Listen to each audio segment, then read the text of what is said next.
Peggy 18. We get dirty, and the world stays clean. That's the mission.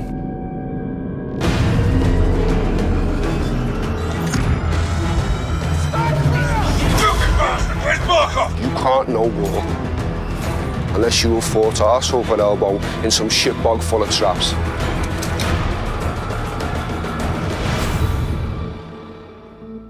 For modern warfare, expectations are so high that coming in and reimagining it from the top to the bottom is humbling, to say the least. I'm Taylor Kurosaki, the studio narrative director at Infinity Ward. Now, it's my job to make sure this game is everything the fans expect, and hopefully a lot more.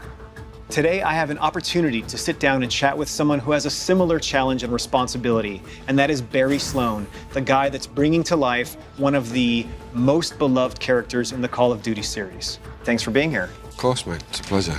What was it like for you to be put into this role, and how does that relate to your experiences of playing Call of Duty in the past?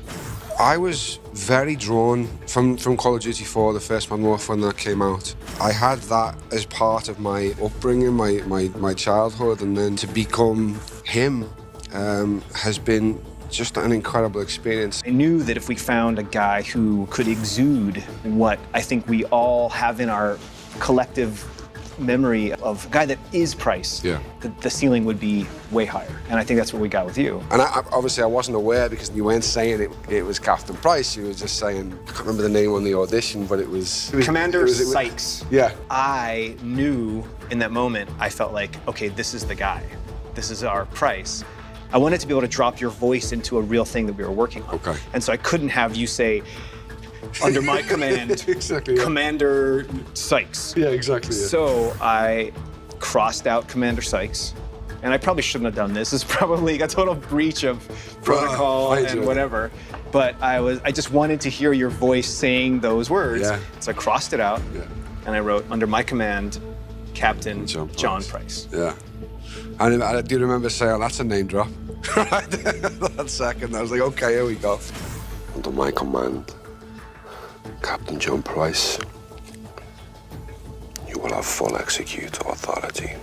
One of the most exciting things for me is the collaborative nature of what it takes to make this. Yeah. And how many people are responsible for the performance. And I remember speaking to Mitch, who's our technical advisor who I'd worked with before, and he said, you know, no one man can play Price, it takes an army. And it's very much that, and it has been from day one. You know, I'm the first guy to ever get to physically move him, so I had to find a way to make this guy real and believable, and a guy who can work in a 2019 scenario.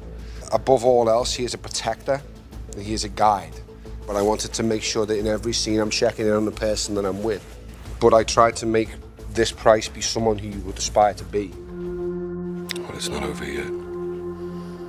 Trust me. I always have. For you, I mean, you've got not just one character's work to worry about. You have the entire franchise on your shoulders. How did you feel about having to take that on? Our goal was to make a game that gave all those feelings that we've had playing the original series, because we have to not just exceed the expectations of what those other games were, we have to exceed the expectations of what your memories were of playing those games. Nostalgia's a tough battle. Yeah. We didn't want it to just be another one. We didn't want it to just be, it's close enough to the original games. A bunch of the original guys that made Modern Warfare heard that we were working on it, and they were like, I want to be part of that. So we got an infusion of the original blood, and so I think we were prepared to take on this huge undertaking and this huge honor. As someone who is a fan of gaming, who plays, although I'm filming it, I'm still not part of the process of making them. You've taken what was the acceptable level in this genre and put it somewhere that people are now going to have to try and get close to, because it's blown my mind what I've seen. I didn't expect it to look as incredible as it does. It's really, really special. When can you breathe? We just did. So let's talk about embodying the man, yeah, right? Being on the PCAP stage, making a TV show or a film versus making a game, and what that experience means to you. There's much more parallels to theatre and video game because you're being asked to dispel belief in a similar way. You know what I mean? It's that you know you're going into a make-believe world quite clearly. You're separated from it, but your brain allows you to believe aspects are real.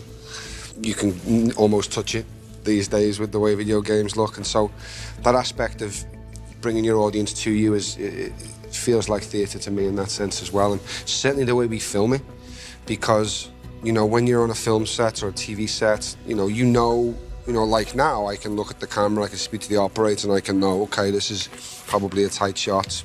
Hopefully I'm getting it right somewhere around here to about here.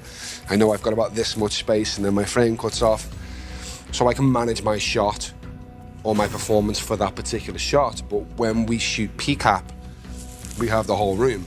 Yeah. And I don't know what point you're going to come in for the close-up of Price in here, or when you're going to need to be super wide to get the feel of the scenes. You have to be on the whole time. You have to know the man or the woman that you're playing and be in there, locked in the whole time, because it could be on you when you don't expect it. Like Jeff will be there with the camera making the shots, but that's not necessarily the shot. Yeah. You can't play to that camera because it's not there, so it's like you have to just let him direct you through, but not react to the camera being there. We're all just pawns in this. You speak for yourself. Talk about the training you went through with Mitch. It was tough, man. Mitch and Steve, they both served in the SEAL teams, and their way of educating actors is to literally drop you into the most realistic version that is possible. A lot of my technique is from him. Like, just in general, my shooting technique, the way I clean rooms, come from his techniques. Get down on the fucking floor now! Get down! Get on the fucking floor! Stay there! I mean, the war genre in general, it's a source of pressure. Yeah. For characters, right? You know this better than anyone, that pressure reveals character. Mm-hmm. And that's what we try to put our characters under, is under pressure, so that they're forced to evolve. They're forced to overcome that obstacle and get out of their comfort zone. And so for us as creators to work in that genre, that's part of making Call of Duty, and to not only empathize with characters who are put under pressure and have to reveal their true nature, and to be forced to make those kinds of choices, and to do the thing that Mitch and Steve and those guys always say, which is to operate perfectly in an imperfect situation. But now you go, here's the controller. Yeah, there you try. Good luck. Yeah. It's been an honor working with you, man, and I hope we get to keep working together in the future. That's it, mate, absolutely. Yeah. Where do we draw the line, sir? You draw the line wherever you need it, Sergeant.